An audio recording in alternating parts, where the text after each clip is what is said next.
আল্লাহুস সামাদ লাম ইয়ালিদ ওয়া লাম ইউলাদ ওয়া লাম ইয়াকুল লাহু কুফুয়ান আহাদ। বলেন আল্লাহু আকবার। আল্লাহ বলেন আমি এক। আল্লাহ কয়জন? সবাই বলেন আরো জোরে। জোর হলো না, আরো জোরে, আরো জোরে। আল্লাহ আল্লাহ, ব্যাস কথা ক্লিয়ার। আল্লাহ বলছেন আমি এক, আমাকে কেউ জন্ম দেয়নি, আমিও কাউকে জন্ম দেয়নি, আমি কারোর মুখাপেক্ষী নয়। আল্লাহ স্পষ্ট তার পরিচয় কোরআনে দিয়েছেন। আল্লাহ এক জায়গায় বলেন লাউ কানা ফীহিমা আলিহাতুন ইল্লাল্লাহু লাফাসাদাতা ফাসুবহানাল্লাহি রাব্বিল আরশি আম্মা ইয়াসিফুন। আল্লাহ পাক বলেন আমি ছাড়াও যদি একাধিক ইলাহ থাকতো সব ধ্বংসস্তূপে পরিণত হয়ে যেত।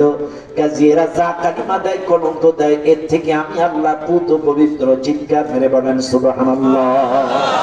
চাইলে এক নম্বর শিরিক হচ্ছে আল্লাহ জাতের সাথে শিরিক করা। চাইলে আল্লাহ ছেলে আছে, মেয়ে আছে, মা আছে, বাবা আছে, এটা বিশ্বাস করা যাবে যাবে? আল্লাহ কয়জন? কথা ক্লিয়ার তো?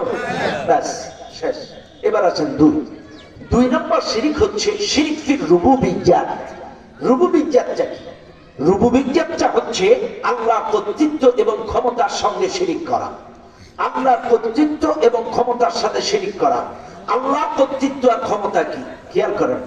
এই জমিন দেওয়ার মালিক কে? আসমান দেওয়ার মালিক কে? জীবন দেওয়ার মালিক কে? মৃত্যু দেওয়ার মালিক কে? রোগ মুক্ত করার মালিক কে? রিজিক দেওয়ার মালিক কে? ক্ষমতা দেওয়ার মালিক কে? মেয়ে দেওয়ার মালিক কে? ছেলে দেওয়ার মালিক কে? আবার সন্তান না দেওয়ার মালিক কে? ব্যাস খেয়াল করেন, এটা হচ্ছে আল্লাহর কর্তৃত্ব আর ক্ষমতা। এগুলো এই দুনিয়া পৃথিবীর কেউ পারে না। জমিন বানানোর মালিক এই দুনিয়ার কোন দল না, কোন মানুষ না। বিএনপি এই জমিনটা বানায়নি, আওয়ামী লীগ বানায়নি, জাতীয়বাদী বানায়নি, এদেশের কোন পীর পয়গম্বর এটা বানায়নি। এই জমিন বানিয়েছেন কে? আল্লাযী জাআলা লাকুমুল আরদা ফিরাশা। এই জমিনটাকে বিছানা বানিয়ে দিয়েছি আমি আল্লাহ। সুবহানাল্লাহ। এই জমিনটাকে বিছানা বানাইছেন কে? আরো জোরে কোন কে? কারণ এই জমিন যদি বিছানা না বানাইতো, স্বপ্নের বাসভবন, নীলাচল, উমুক তুমুক, গ্রামীণ, মা বাবার দোয়া, কত বাড়ি সুন্দর করে বানায় একটা নাম আপনি কি বলে নিকুঞ্জ, এরপরে কি বলে আর কত কিছু নাম দিয়ে দেয় বাসভবনের। যদি এই জমিনটা বিছানা না হয়ে যদি সব পানিতে পরিণত হইতো, তাহলে তো হাবুডুবু হইতেন। এই জমিনটাকে বিছানা বানাইছেন কে? আচ্ছা, জীবন দেওয়ার মালিক কে? আল্লাযী খালাকাকুম। তোমাদেরকে সৃষ্টি করেছে কে? আরো জোরে। ব্যাস। আসমান বানাইছেন কে? ওয়াস সামাআ বিনাআ। আসমানটাকে ছাদ বানিয়েছি আমি আল্লাহ। রিজিক দেন কে? ফাআখরাজা বিহি মিনাত সামারাতি রিজকাল লাকুম। এই জমিন থেকে ফসলের মাধ্যমে তোমাদের রিজিকের ব্যবস্থা করি আমি আল্লাহ।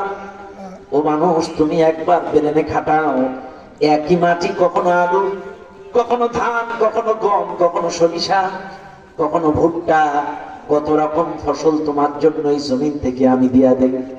কিন্তু কপাল পোড়া মানুষ কখনো এটা নিয়ে গবেষণা করে না। এই জমিন থেকে রিজিক দিল আল্লাহ, কিন্তু আমার দেশের অনেকেই কপাল পোড়া মুসলমান ছিল। ভাগ্যিস মেম্বার আমার 10 টাকা কার্ডের একটা চাউলের কার্ড দিছিল, নাইলে না খেয়ে মরতাম। ভাগ্যিস আমাদের চেয়ারম্যান একটা বয়স্ক ভাতার কার্ড দিছিল, নাইলে এই বয়সকালে কি যে খাইতাম। ভাগ্যিস আমাদের একটা শিশু কার্ড দিছিল, বিধবা ভাতা দিছিল, নাইলে সব শেষ। মেম্বার আমার খাওয়ায়, চেয়ারম্যান আমার খাওয়ায়।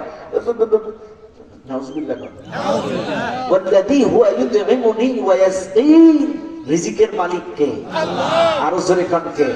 ওমা মিন দাব্বাতিন ফিল আরদি ইল্লা আলাল্লাহি। এটা কথা কার? তাহলে রিজিক দেন কে? তাহলে এই দুনিয়ার কেউ দেয়?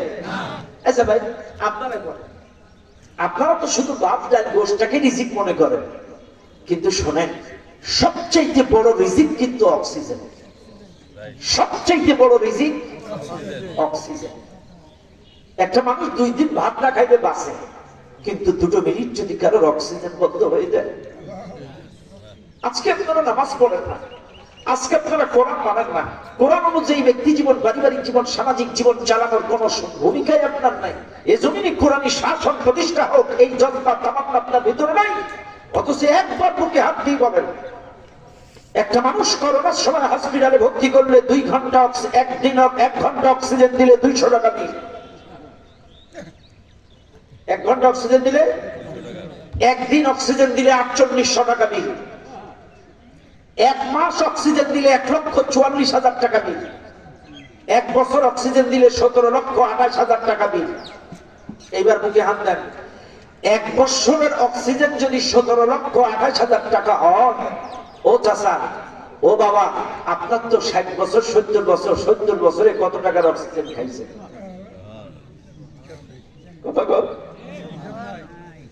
আরে রোগী বাঁচলেও হসপিটাল থেকে বিল পরিশোধ না করে বেরোতে দেয় না, মরলেও বিল পরিশোধ না করে বেরোতে দেয় না। বিল পরিশোধ করো, তারপরে রোগী বাই করো। বাঁচলেও পরিশোধ, মরলেও। কিন্তু তোমার মালিক কখনো কি আজরাইলে দিয়ে বলে বেড়াইছে তুই 60 বছরে এত টাকার অক্সিজেন খাইছস, টাকা দিয়ে তারপরে মর? বুঝছে কোনদিন? তাহলে কেন আপনার গোলামি করেন না? কেন নামাজ পড়েন না? কেন? আল্লাহর দেওয়া অক্সিজেন খেয়ে বেঁচে আছে, আল্লাহর দেওয়া জমিনের উপরে, এই যে আল্লাযী জাআলা লাকুমুল আরদা ফিরাশা, এই জমিনের পরে আছেন, বিচরণ করছেন। আল্লাহর দেওয়া ছাদের নিচে বসে আছেন, আল্লাহর দেওয়া অক্সিজেন খাচ্ছেন, রিজিক খাচ্ছেন, আল্লাহর দেওয়া এই দেহটা নিয়ে ঘুরে বেড়াচ্ছেন। অথচ আল্লাহর গোলামি করেন না, নামাজ পড়েন না, কোরআন পড়েন না, আল্লাহর আদেশ নিষেধ মানেন না। এর চাইতে না ফরমানি এই জমিনে আরেকটা হতে পারে না। বান্দা, বান্দা যখন নামাজের নিয়ত করে, খালেস নিয়ত, মন থেকে যখন বান্দা নিয়ত করে, কেউ ধরে নিয়ে যাচ্ছে তা না, খালেস নিয়তে যখন বান্দা নামাজে যায়, বান্দার জীবনের গুনাহগুলো আল্লাহ তার কাঁধে রেখে দেয়। বান্দা যখন সেজদায় যায়, কাঁধ থেকে ওই গুনাহগুলো সব পড়ে যায়। কিন্তু আমরা তো বুঝি না, আমরা বুঝি না। বান্দা যখন ব্যক্তি নামাজগুলো পড়ে, লং লং সেজদা দেয়, নফল নামাজে, তাহাজ্জুদ নামাজে লং লং সেজদায় যখন থাকে, ওর ঘাড়ে কোনো গোনা থাকে না, গোনাগুলো সব ঝরে যায়। ওয়াসজুদ ওয়াকতারিব, আল্লাহ বলছেন সেজদা দাও, আমি আল্লাহর নিকটবর্তী হয়ে যাও। বান্দা যখন সেজদায় যায়, আল্লাহ সবচেয়ে নিকটবর্তী হয়ে যায়। কেন বান্দা, তোমার কিসের অভাব? তুমি আল্লাহর এত নিকটবর্তী গিয়ে যদি মনের কথাগুলো খুলে কইতে না পারো, কিসের নামাজ পড়ো তুমি? কিসের নামাজ পড়ো তুমি যদি মনের কথাগুলো খুলে বলতে পারো?